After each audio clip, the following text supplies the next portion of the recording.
Hello, welcome back.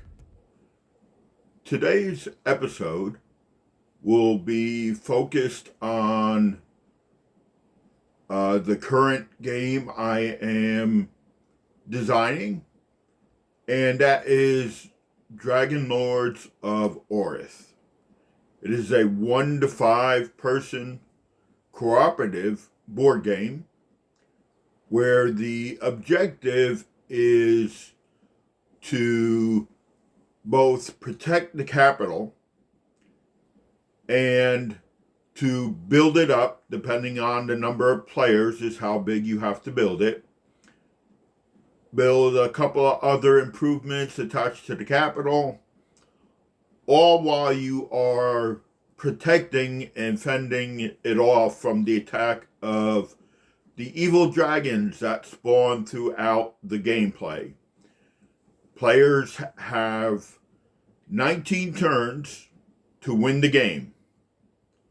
If they do not win the game by the end of the 19th turn, then the game is over and the players lose. There are no individual winners. It's everyone wins or everyone loses. If you build all the appropriate pieces to the capital before then you will win when you are finished building those pieces. Today, we are going to look at specifically building the board. It's not just, the board is just not one sheet laid out, unfolded.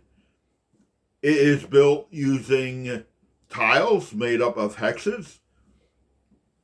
And you will see today how to actually build the board.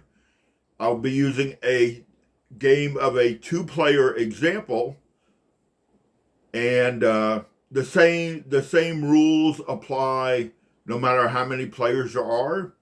The only change is how many tiles are used for the number of players involved. So let's take a look at the tiles.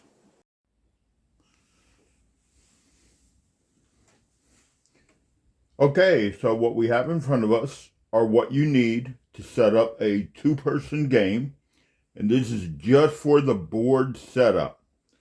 This doesn't include the cards, all the other players' tokens, or anything else. First, you need this reference card, which tells you the number of players, and then how many total tiles are going to be used, and these tell you how many of each one.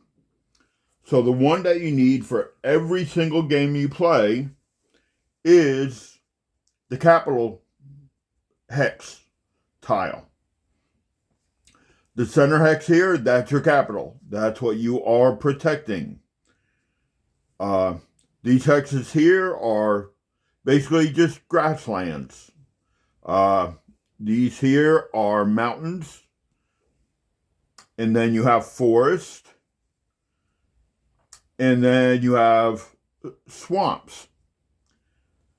And also, through different tiles, you'll actually have roads running through. They come into play with movement for a very specific token that characters acquire later on, called the diplomat. Diplomat moves faster on a road than he does on open terrain. But that is for another episode. But this is always going to be your starting tile that is always placed before players take turns of placing the tiles to make up their world that they are playing in for that game. So you would place that in the center of the board. Then you have 5 tiles that have these red mountains, and they're all numbered 5, 4, And then 3, 2, 1. Those are the spawn hexes where the evil dragons will not only start from, but spawn from throughout the game. You need all 5 of those in every single game.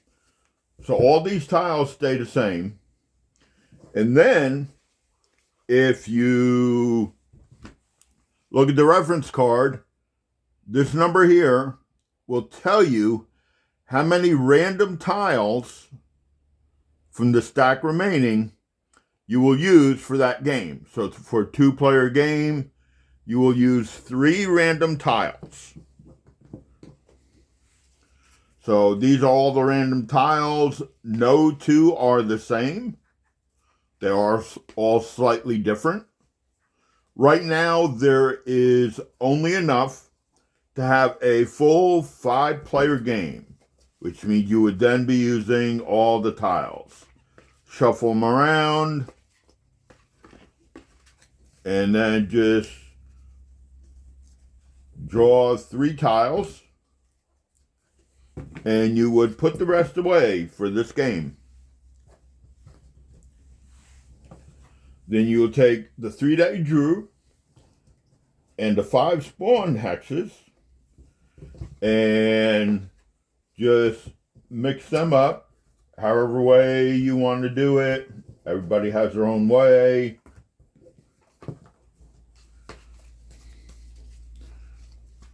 They're not easy to shuffle like this, but this is only for showing purposes to explain how the board is laid out. Then you determine who is first player. The way most people seem to enjoy doing it is that you roll a black die, which is the most powerful die in the game. Everyone rolls it, and then you calculate the successes you get on it to determine who is the first player. And all you need to know is who is the first, and then once you determine that, play goes clockwise around the table whenever you need to determine the order of people.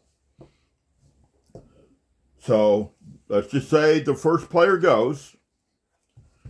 There are basically 3 rules you need to follow when laying tiles. When you take the first tile,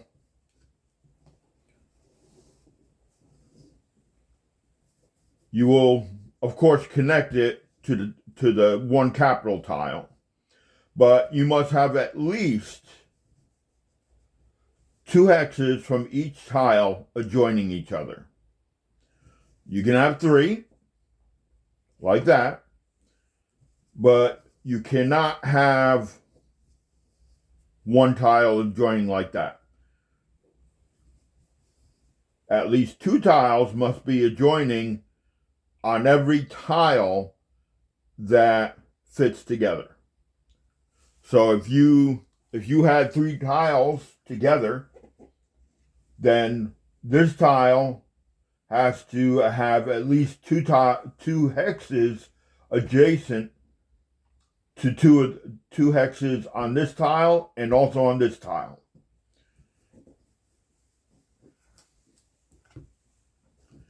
The other thing, when you are connecting tiles, you have the roads. So if you connect 2 hexes like this, these roads are considered to be adjoining, which means for a diplomat who only has 1 move per turn, and he's in this town right here, he would take 1 turn to travel this entire road into the capital. If they are not adjoining, the diplomat would have to take 1 turn to move down to this hex, take a 2nd turn to move here, a 3rd turn to move here, and then a 4th turn to complete his travel to the capital. So roads are very important. Now, there is also another way of connecting roads if they are not connected together, like this, by building something on one of these hexes here, would then make this considered to be connecting. But you may have to stop. It might have to be like going from one town to another and then the capital, which would take 2 turns. But for now, we don't worry about that. So here, we're just going to place this here today to show you this road and this town is considered connecting. So if there was another town over here and a diplomat was there, then the movement for him would be 1 turn to go to here, 2nd turn to go to the capital. So we will leave like that for the very first tile place. Then we pull our next tile. Now, the first 3 tiles placed must be adjacent to the capital tile. So we take this and we will just say we're going to do that so that if someone starts here, when they do build a diplomat, it only takes them 1 turn to get to the capital, which would be the same with that. So then the next player draws one, and this is the 3rd tile. So just for purposes of what I want to show in a little bit, I'm going to place this one here. These rows are connecting, but that's not why I placed it there. We draw the next tile, get another one. So we are going to place this way over here. 2 tiles are connecting here, 2 tiles are connecting here. So that is a legal placement. And since the first 3 tiles were placed, the 4th one and the rest of them can go wherever you want, following the rules of the adjacent tiles. And as we have here, another spawn hex. The one thing you cannot do is you cannot place the tile, just to show, connected here. The reason is there cannot be 3 spawn tiles not adjacent to each other, but connected to each other. These 3 would be considered connecting. These 3 would be considered connecting. So you cannot have more than 2 spawn tiles next to each other. Which means this would force you to place one out somewhere else. Okay, a quick little filler video, since my stupid head is in the way there quite a bit. This is the intersection that I am talking about. This road and this road are considered connected, so you can actually go that way without stopping.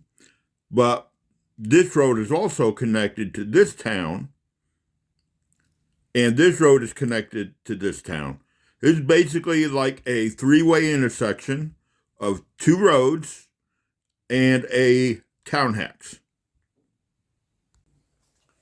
And then you just continue placing tiles. So we have this one here, which we will place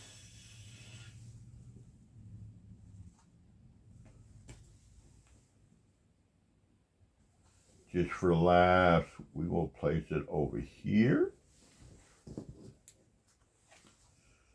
And then this one.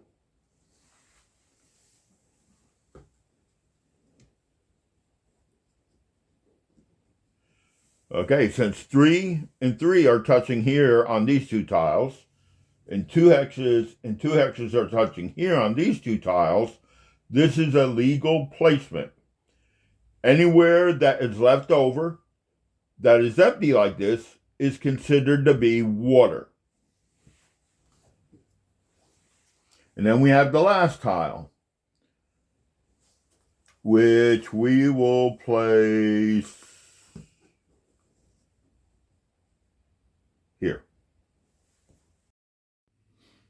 Okay, so I'm going to go ahead and take the green player, and he's going to place his town token on one of the neutral town hexes that are already on the board. You will then place your token to indicate that that is your hometown, along with your meeple to represent you. Then each player in turn does the same thing, places a town token, their hometown token, and their meeple. And what you also need to do, you have these direction indicators, which for players, they don't need to know direction for themselves. This comes into play, it's very important for how the evil dragons with their AI work. What direction they're facing is very important. It can influence which way they go depending on what the AI tells the dragons to do. So there's 3 of them in the game. You will place them all down pointing in the same direction. And this is so that players from around the board, no matter where they are sitting, will be able to see what the direction is so that anybody can be placing dragons, moving dragons when it comes to the evil dragons. And they will be able to refer to those directional markers. There's no rule as to where they are placed. You don't even need them if you don't want them. But they are there. They are very, very handy to have. Especially in the first few times you play the game. They are very, very handy. And like I said, you place them wherever you want. Then you actually take a set of cards known as the Dragon AI. And I've already drawn the cards needed for setup. And for each player on setup, you need to draw 1 card each. So in a 2-player game, you're drawing 2 cards. Then you turn them over. And I apologize for the writing on the cards. That just has to do with the changes that get made to the game. And I have not had new cards made up yet. But here you will have the way the card is laid out, because it serves actually 2 purposes. The first purpose is for when dragons spawn. You will need to know the color and then the mountain and the direction they go on. A single card can spawn 2 dragons. If 2 dragons spawn, you use 1 card. If 1 dragon spawns, then you use 1 card for it. And then on the next spawn, whether it's 1 or 2, you would draw another card. So on the first card, we have a young black dragon. These are just the current tokens that are in the game. And then you just follow the card. Instructions say mountain 3, direction 4. So you find mountain 3, direction 4, pointing, I guess you would basically call south. And then the next one, it is a red dragon. So red dragon. And these are all young dragons with these small tokens. And that spawns on Mountain 5, Direction 3. And then that's it for that card.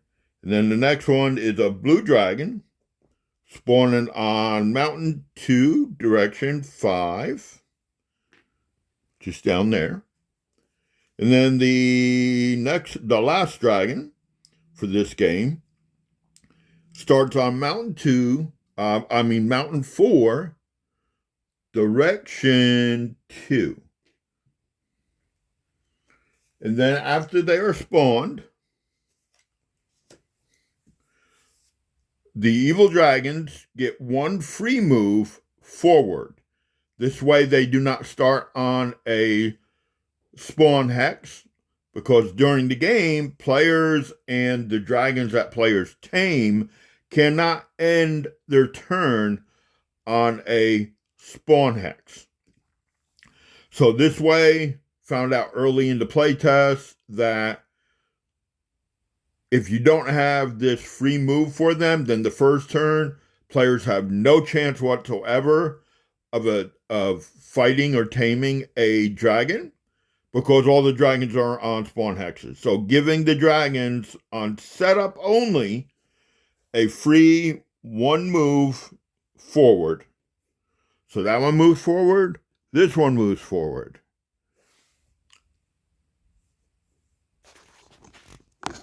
Now, this over here. Now here we have two dragons that are actually facing the water. No one, player or evil dragon, can end a turn on a water. So the way this is resolved is the basic move mechanic is that if it can't go in a direction, it does a 180-degree turn. But only in game setup do the dragons get that as a free turn, and then they move one forward. This way, they're still not on the spawn hex. So that one would turn 180 degrees around and move one forward. So all of the dragons are now off of the spawn hexes.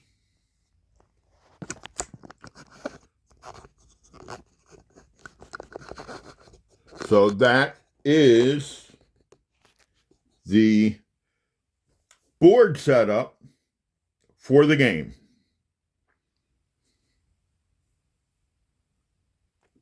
And that's it for the board setup for this game. I would like to thank you for watching this video. And if you would, I would appreciate it if you're not subscribed, that you do subscribe. It costs nothing to do it. And it does help with numbers. And also, if you could share this video across YouTube, that is extremely, extremely helpful. Just to get the word out there, no matter how much you may or may not be interested in this game or this channel that I'm creating, others might be more interested in it. So just go ahead. It just takes a second to share it. And if you liked it, yeah, give a thumbs up, give a like on the video. And I would greatly appreciate that. Thank you.